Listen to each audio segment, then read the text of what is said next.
जय श्री राम बच्चों, आज हम लोग पढ़ने वाले हैं एनसीईआरटी क्लास 12 का चैप्टर 10 जो वेक्टर अलजेब्रा है।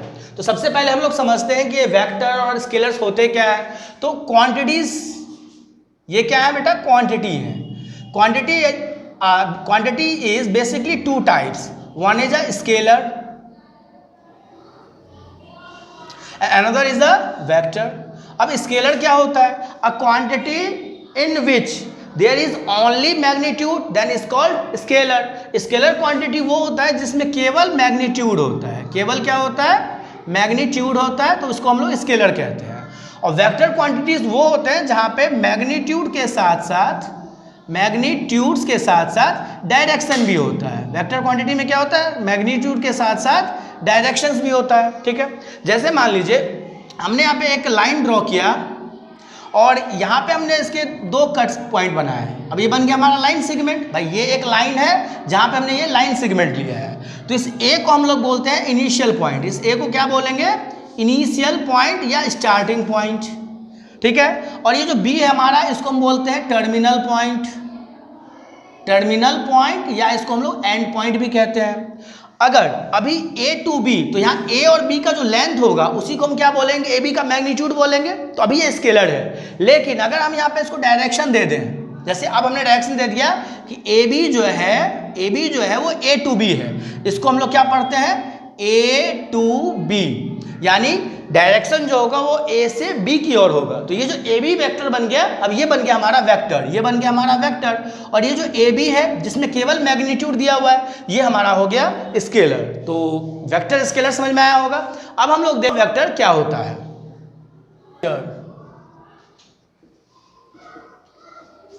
एनसीईआरटी मैथ के हिसाब से हम लोग यहाँ पे 6 टाइप से वेक्टर्स देखना है। पहला होता है हमारा जीरो वेक्टर। जीरो वेक्टर क्या होता है? A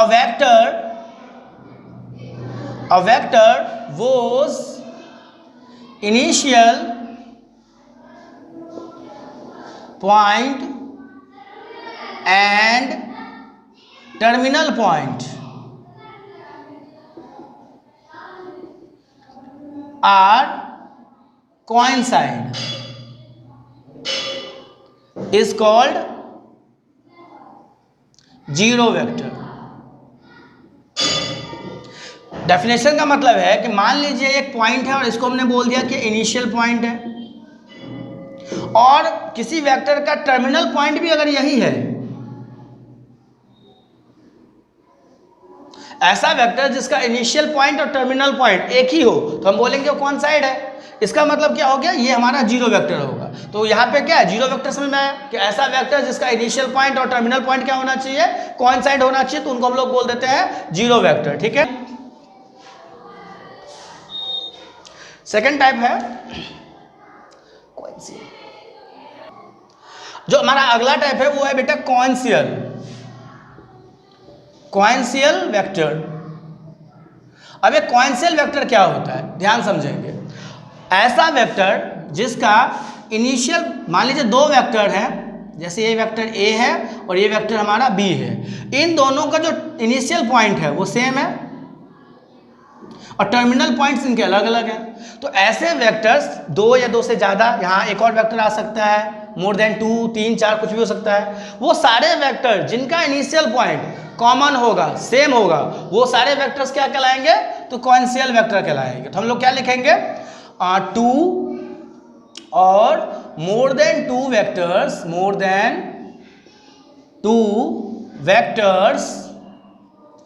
have same initial point is called, are called coinitial vector. इनको हम लोग क्या बोलते हैं? कोइंसियल वेक्टर कहते हैं। आई होप समझ में आया होगा। अब देखते हैं हम लोग third types, unit vector. A vector whose magnitude is 1 is called unit vector. जैसे मान लो ए कोई वेक्टर है और अगर उसका मैग्नीट्यूड 1 आ रहा है तो इसका मतलब हम इसको क्या बोलेंगे, यूनिट वेक्टर बोलेंगे। और ये यूनिट वेक्टर हमारे लिए बहुत इंपॉर्टेंट है। हम लोग यूनिट वेक्टर कैसे फाइंड करते हैं वो भी समझ लीजिए। यूनिट वेक्टर जैसे ए है, इस पर अगर हमने कैप लगा दिया, इसको हम कैप पढ़ते हैं, तो ए कैप बराबर क्या होगा, a vector upon mod of a vector. इस तरह से हम लोग यूनिट वेक्टर निकालते हैं। और यहाँ से हम लोग निकालते हैं मैग्नीट्यूड ऑफ वेक्टर। क्या निकालते हैं, मैग्नीट्यूड ऑफ वेक्टर।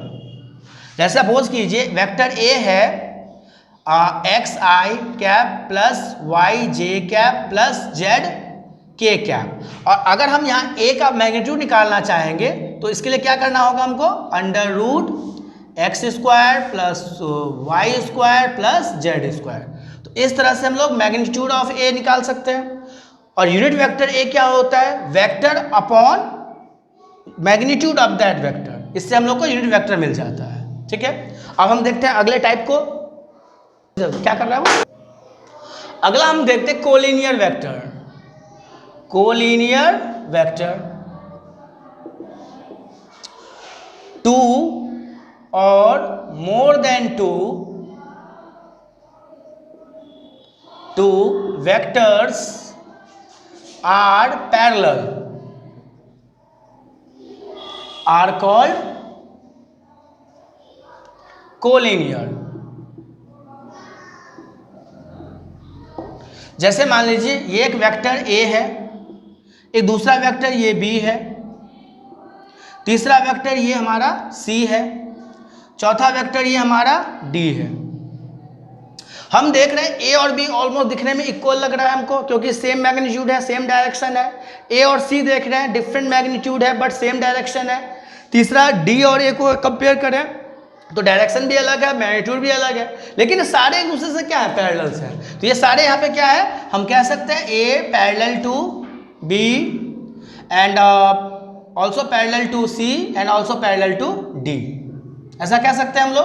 तो ये सारे क्या बन जाएंगे, कोलिनियर वेक्टर कहेंगे। यानी कोलिनियर वेक्टर होने के लिए मैग्नीट्यूड का और डायरेक्शन का सेम होना कंपलसरी नहीं है। हाँ, क्या कंपलसरी है कि ये जो वेक्टर्स होंगे ये कभी भी एक दूसरे को कट नहीं करेंगे, हमेशा एक दूसरे के पैरेलल होंगे।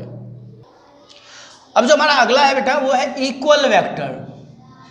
इक्वल वेक्टर क्या होता है, इक्वल वेक्टर, मान लीजिए एक वेक्टर हमने ये लिया, हमने कहा ये ए है जिसका मैग्नीट्यूड ये उसका मैग्नीट्यूड हो गया, और इसका डायरेक्शन क्या है, इसका इनिशियल पॉइंट हो गया हमारा ये, और टर्मिनल पॉइंट हो गया ये।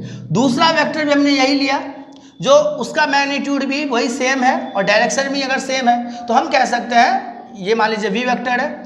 तो ए वेक्टर और वी वेक्टर, अगर ए वेक्टर इक्वल है वी वेक्टर के, इसका मतलब क्या है कि दोनों का मैग्नीट्यूड आपस में बराबर होगा और दोनों का डायरेक्शन भी क्या होगा, सेम होगा। तो अगर दो वेक्टर सेम ही डायरेक्शन में इक्वल मैग्नीट्यूड्स को होल्ड करते हैं तो हम उन्हें इक्वल कहते हैं। तो हम क्या बोलेंगे, if two vectors have equal magnitude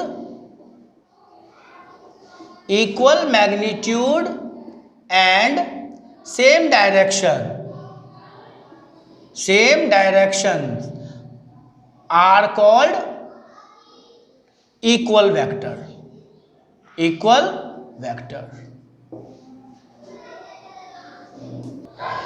अब हम लोग देखते हैं नेगेटिव वेक्टर। मान लीजिए कोई एक वेक्टर ये है जिसको हमने बोला ए वेक्टर, अगर सेम यही वेक्टर है लेकिन अगर डायरेक्शन अपोजिट हो जाए तो ये इसका क्या बन जाएगा, माइनस, नेगेटिव वेक्टर हो जाएगा। यानी जो नेगेटिव वेक्टर्स होते हैं उनके मैग्नीट्यूड तो सेम होते हैं बट डायरेक्शन अपोजिट होता है। ठीक, तो एक्सरसाइज 10.1 के अंदर जो हमारा फर्स्ट क्वेश्चन है, represent graphically a displacement of 40 kilometres 30 degree east to north. तो इसके लिए सबसे पहले अगर हम लोग डायरेक्शंस ड्रॉ करें तो हम जानते हैं ये हमारा डायरेक्शन ईस्ट होता है, ये वेस्ट होता है, ये नॉर्थ होता है और ये साउथ हो रहा है। हमको क्या कहा जा रहा है, हमको एक ऐसा वेक्टर लेना है जो नॉर्थ से ईस्ट की ओर, नॉर्थ से मतलब ईस्ट टू नॉर्थ, इसका मतलब वो नॉर्थ से ईस्ट की ओर 30 डिग्री का एंगल बनाता हो। तो सपोज करो कुछ इस तरह का बन रहा होगा, ये एंगल बनेगा 30 डिग्री का, और ये कितना होना चाहिए, तो ये होना चाहिए 40 किलोमीटर। तो मान लो 1 2 3 4 हमने ले लिया भाई, यहाँ तक जो हो गया 10 kilometre, 20 kilometre, 30 kilometre and 40 kilometre. तो ये हो गया 40 किलोमीटर तक का मैग्नीट्यूड और 30 डिग्री का एंगल। हम यहाँ लिख देंगे scale 1 scale equal to 10 kilometres. ठीक है, तो ये रिप्रेजेंटेशन हमारा हो गया, समझ में आ गया होगा कि नॉर्थ से 30 डिग्री और जो स्केल है 10 किलोमीटर का 1 स्केल है, तो 10 20 30 एंड 40। तो हम लोगों ने 40 किलोमीटर मैग्नीट्यूड और 30 डिग्री का एंगल यहाँ पे रिप्रेजेंट कर दिया। तो इस एक्सरसाइज का जो सेकंड क्वेश्चन है यहाँ में कह रहा है करने के लिए कि classify the following measures as a scalar और वेक्टर। हमें इन मेजर्स को देख के बताना कि कौन सा ये स्केलर है और कौन सा ये वेक्टर है। जैसे कि हम लोग नंबर 1 में देख रहे हैं, यहाँ हमको मेजरमेंट दिया हुआ है 10 kg। तो 10 kg ये केवल मैग्नीट्यूड है, डायरेक्शन तो यहाँ पे नहीं है, तो अब इसको क्या बोल देंगे, स्केलर क्वांटिटी। क्या हो जाएगा, स्केलर हो जाएगा।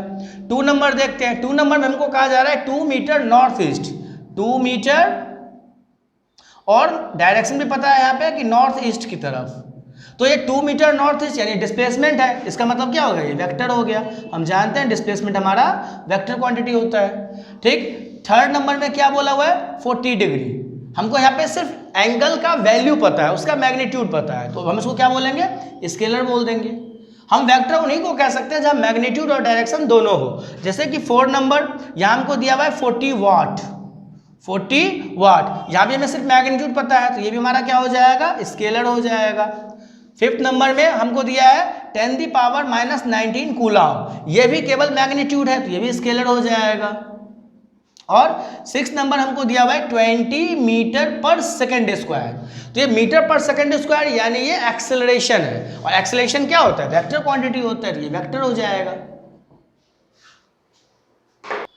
इस एक्सरसाइज का जो 3rd क्वेश्चन है, classify the following as a scalar and vector. यहाँ में कुछ क्वांटिटीज दी हुई है, जैसे कि फर्स्ट में हमको दिया हुआ है टाइम पीरियड। हम सभी जानते हैं कि टाइम पीरियड एक ऐसी क्वांटिटी है जहाँ पे मैग्नीट्यूड तो मिलेगा, हमको मैग्नीट्यूड होगा लेकिन डायरेक्शन नहीं होगा, इसीलिए हम इसको बोलेंगे स्केलर क्वांटिटी। क्या है ये, स्केलर क्वांटिटी है। नंबर 2 में आते हैं डिस्टेंस। डिस्टेंस भी एक ऐसी क्वांटिटी है जहां मैग्नीट्यूड आता है, डायरेक्शन नहीं होता है, इसीलिए ये भी हमारा क्या हो गया, स्केलर क्वांटिटी हो गया।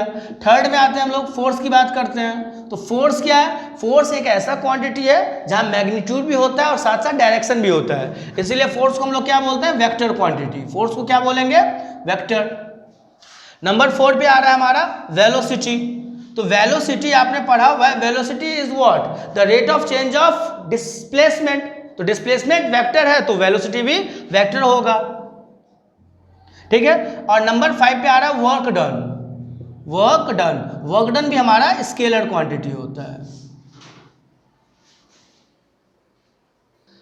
इस एक्सरसाइज का जो प्रॉब्लम 4 है, आइडेंटिफाई द फॉलोइंग, हमको बताना है कि नंबर 1 में कॉन्सेल वेक्टर्स इनमें से कौन से हैं, इक्वल कौन सा है, और कोलिनियर बट नॉट इक्वल दिखाना है। तो सबसे पहले हम नंबर 1 की बात करते हैं। 1 में हमको क्या खोजना है, तो क्वाइनिशियल। तो क्वाइनिशियल आपने स्टार्टिंग में मैंने बताया था, कॉन्सेल वेक्टर्स वो होते हैं जिनका स्टार्टिंग पॉइंट सेम हो, अगर हम वेक्टर ए और वेक्टर डी की बात करें, यहाँ पे अगर हम vector A and vector D को देखें तो इन दोनों का जो स्टार्टिंग पॉइंट है, इन दोनों का जो इनिशियल पॉइंट है वो सेम है। तो चूंकि इन दोनों का जो इनिशियल पॉइंट है वो सेम है, इसीलिए हम इनको क्या बोलेंगे, इनिशियल पॉइंट सेम है, इसीलिए ए वेक्टर और डी वेक्टर हमारा क्या होगा, तो कोइंसियल हो जाएगा। ठीक है, नंबर 2 देखते हैं इसका।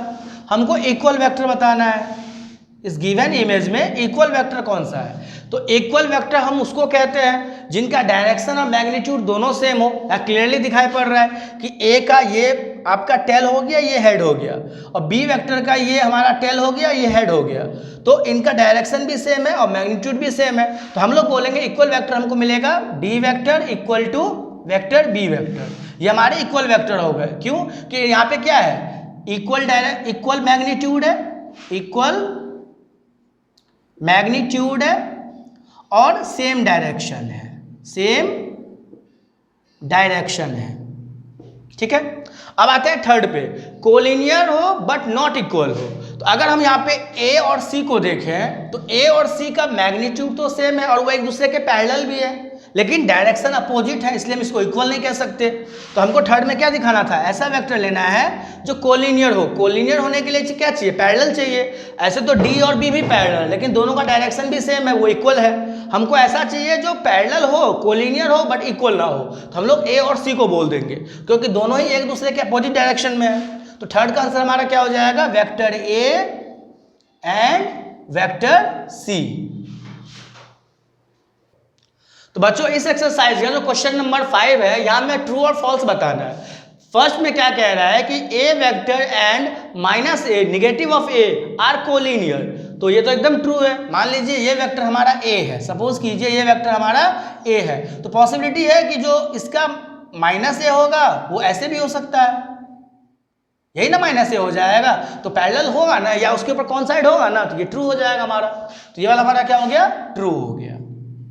अब सेकंड पार्ट देखिए क्या कह रहा है, two collinear vectors are always equal in magnitude. नहीं, ऐसा जरूरी नहीं है।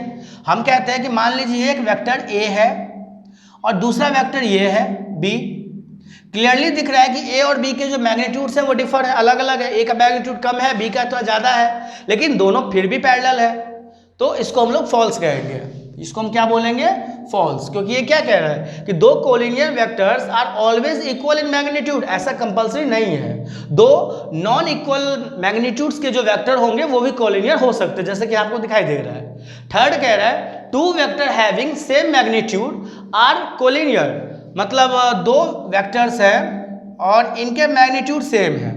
तो जैसे यहाँ देखिए हमने यहाँ सी वेक्टर लिया और इसको हमने डी वेक्टर बोल दिया। ये दोनों का मैग्नीट्यूड तो सेम है, लेकिन अगर डायरेक्शन अपोजिट हो जाए तो क्या हम इसको कोलिनियर नहीं बोलेंगे। Two vector having same magnitude are called collinear. तो क्या हम इनको कोलिनियर नहीं बोल सकते हैं, बोल सकते हैं भाई, इनके मैग्नीट्यूड सेम है, डायरेक्शन सेम नहीं है। Two vector having same magnitude are called collinear. हाँ, तो कोलिनियर बोल सकते हैं इसको हम। नहीं, सेम मैग्नीट्यूड वाला ही नहीं बोलेंगे। एक मिनट, ये ऐसा भी तो हो सकता है ना कि इतना बड़ा हो जाए, जो डी वेक्टर है इसका मैग्नीट्यूड कुछ ऐसा आ जाए। तो same magnitude, two vector having the same magnitude, मान लीजिए इनका मैग्नीट्यूड एकदम सेम है, आर कॉल्ड कोलिनियर। क्या वो कोलिनियर होंगे, नहीं, जरूरी थोड़ा ना है। एक वेक्टर ऐसा आया, दूसरा वेक्टर हमने इस तरह से ले लिया, मान लीजिए सी और डी, दोनों का मैग्नीट्यूड तो सेम है लेकिन पैरेलल कहाँ है, दिख कहाँ रहा है पैरेलल, तो ये भी हमारा फॉल्स होगा। लास्ट में the collinear vectors having same magnitude are equal. दो कोलिनियर वेक्टर्स होंगे जिनका सेम मैग्नीट्यूड हो, वो इक्वल हो जाए, तो ये जरूरी नहीं है। जैसे एक वेक्टर ये है, दूसरा वेक्टर ये है, दोनों ही एक दूसरे के कोलिनियर है, हम इसको पी वेक्टर बोल रहे हैं, इसको हम क्यू वेक्टर बोल रहे हैं, पर दोनों का डायरेक्शन क्या है, डिफरेंट है, तो हम इसके इक्वल नहीं ना कह सकते। इक्वल वेक्टर्स तो वो होते हैं जिनका सेम डायरेक्शन और सेम मैग्नीट्यूड हो, या मैग्नीट्यूड तो सेम मिल रहा है पर डायरेक्शन सेम नहीं मिल रहा है। हाँ, कोलिनियर है क्योंकि पैरेलल है, तो हम इसको भी क्या बोलेंगे, फॉल्स बोलेंगे।